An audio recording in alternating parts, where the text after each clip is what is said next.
My name is Monica Kammerduur. This video is the recording of a PAM remote advice coaching for the Kousba municipality in North Lebanon. The topic is vermicomposting for small farmers in order for them to use the organic waste of their farm for the benefit of the soil. The coaching consists of weekly video conferences in August and September 2024. This is part 7, vermiculture and special sources, and in this episode we talk about acidic and other problematic materials.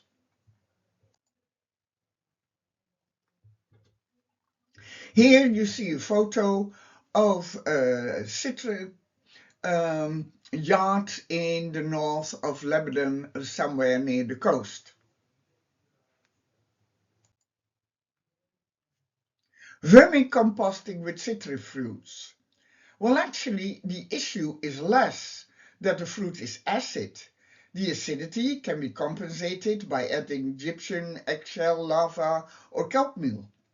Citric fruits are often treated with anti-mold chemicals and pesticides. These chemicals may reduce the proliferation of microbes like mycorrhiza, fungi, and worms.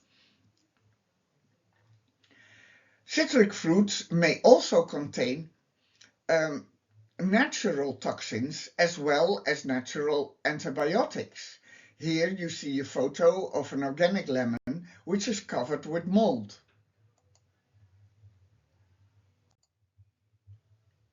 Another problematic material is potato.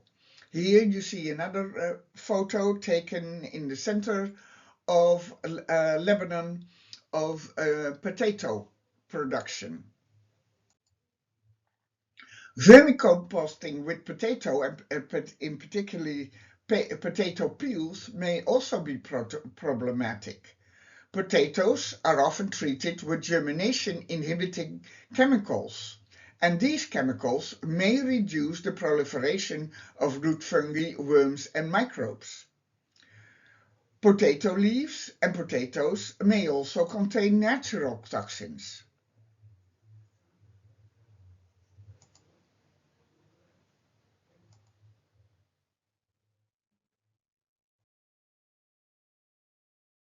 However, why not try vermicomposting in a pile bin? Both citric fruits and potatoes and their leaves can make vermicompost.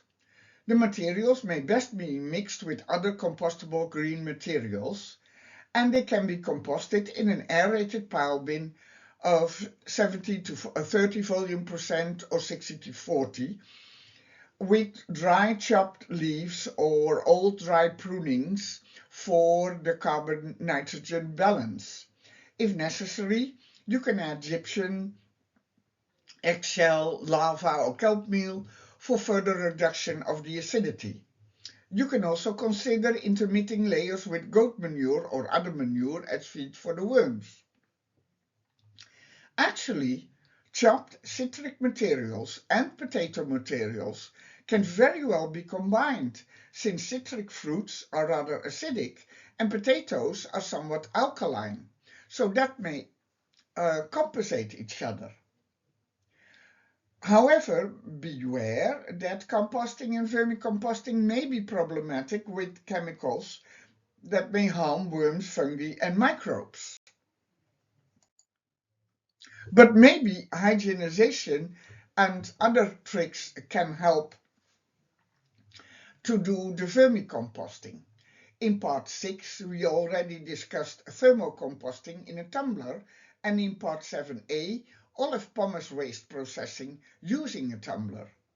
The aim of hygienization is to neutralize the smell and its attractivity for pest insects and scavengers.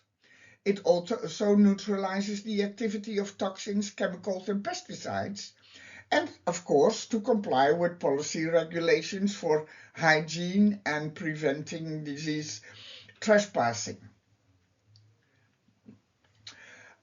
Another trick is harvesting specific microbes from infested soils under storage piles. you can accumulate specific microbes in a chemostat in a small laboratory. Next, you can use the specific microbes while spraying in the preparation of the beds for vermiculture. However, it might be a good idea to test the toxicity of the materials in a test tray before adding worms to your beds. And if the worms do not remain healthy in the test tray, then don't apply these materials on the soil. I come back to this later.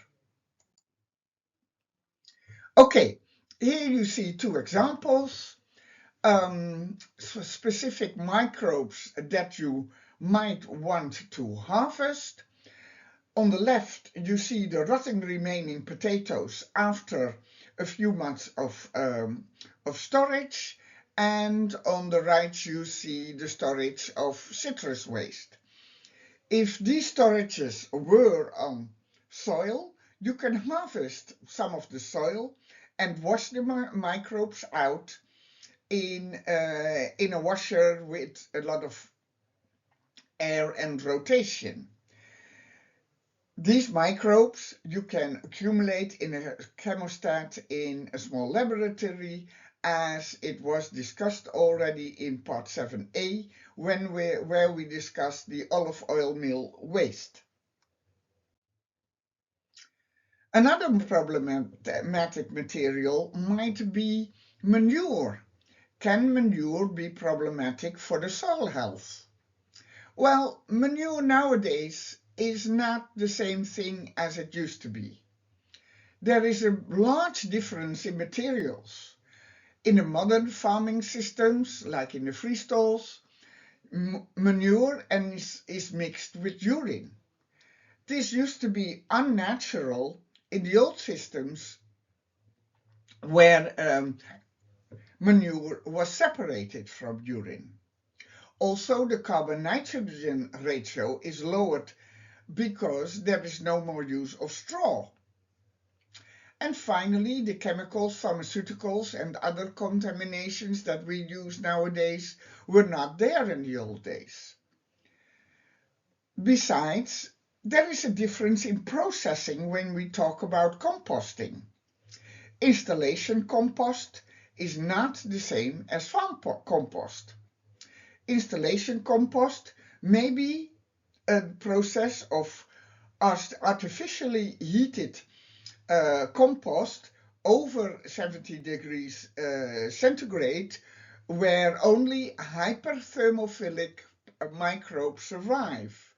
And next, speed composting may be used by active aeration with a machine to a dry and dusty stabilization at about 35% of moist. You can imagine that the microbe composition of this compost might be completely different from what we used to call farm compost. Farm compost, which is the thermophilic heating between 55 and 70 degrees centigrade, causing an hygienization, which is followed by slow mesophilic moisty composting to a dry but not dusty stabilized product with a moist percentage of about 45 to 50%. The latter is the one that we have shown and discussed throughout this video conference, whereas the first, the installation compost, is the type that you find mostly on the internet. So beware of the difference. Now, how to handle liquid manure or slurry? Here on the right, you see a table of the relative consistency of various types of manure. This is given in the United States in an agricultural waste management field handbook. It depends, of course, on the farming system whether these percentages are correct in the systems in your country. Anyway, liquid or slurry manure may be treated just like olive oil pumice waste as discussed in part 7a. However, most likely, if the slurry is very liquid, it may be too wet for composting and maybe also too acid from the urine. And then maybe you need to pre-treat it by a separation or dewatering. That may be necessary. Okay, how to do that separation? Actually, it can be done mechanically or electrically, but on a small farm, I presume that mechanical liquid manure separation can easily be done. There are very many different types of separators. The solid fraction may also contain remains of toxins, chemicals, and pharmaceuticals, and for me it is unclear to what extent this separation or dewatering and next hygienization will sufficiently deactivate harmful components. Anyway, separation results in, on the one hand, in a very nitrogen-rich liquid phase, which you can use as a liquid fertilizer in your field, whereas the solid phase may be very rich of phosphorus, which you can also use as a fertilizer, but maybe you like to use it in vermicomposting.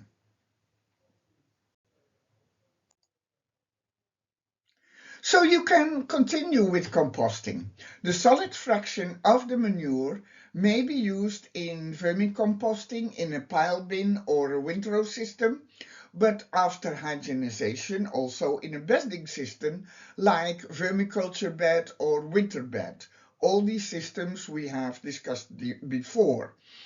If you are in doubt about the quality of your materials, even after hygienization and maybe applying specific microbes, do the worm health test in a tray. And pay attention, if the worms are not healthy in the test tray, the tested materials are not healthy for the soil either. You can read back also to the olive oil remains where this might also have been the case. Okay, what do you do if in the test tray you see it is not healthy for worms? One of the alternatives is use the remains of citric fruits and potato production, liquid manure and other difficult materials first for anaerobic biogas production. And besides, there may also be other reasons for using it in biogas production. For example, if you just are interested in the gas for example, cooking or other purposes. Biogas production may be very interesting. And besides, you can use the remaining digestate also in the composting process. You can see in part 7b, the olive oil production remains. I have discussed this a bit further. Also, you may have noticed that the valorization of remains of citric fruit and potato production and liquid manure, as well as other difficult materials, is very promising in the upcoming innovative bio-based economy. People are doing new things with it. And I think that as stakeholders, you should not turn away a blind eye for these development, saying that for you it's only waste. I think you might be more eager to create subsidiary organizations and be part in these developments. Also, I refer to part 7b, where I discussed collective action a bit further. Keep a records book. Well, this episode is a bit short. Today is a bit short because I know that last week you have been on an excursion to a vermiculture farm, and it was very interesting to see. Some of you have bought vermicompost over there. I recommend that you also keep records about what you have been doing with that.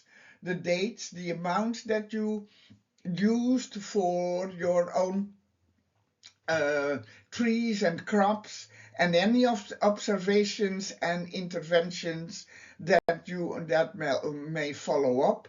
And I suggest that you discuss this with your peers so everybody can learn from it. Okay, summary for this one. Products that can be used in composting and vermicomposting include also citric fruits, potato peels, and liquid manure. It is, however, unclear if chemicals, toxins, and pharmaceuticals are neutralized by hydrogenization. Hydrogenization, in any case, may be important to neutralize past contaminations and smells. You can add calcium additives for adjusting acidity if that is necessary, and also you may consider to add goat manure or other manure to the greens for increasing the nutritive qualities. Follow-up composting in a winter bed or a vermicompost bed are possible, and you can support the decomposition of complex structures by harvesting specific microbes and accumulating the microbes in a chemostat in a small laboratory. Apply the chemostat liquid while preparing the compost bed by spraying water. Wait about 24 to 48 hours before adding the litter worms to the compost bed and check the worm health regularly.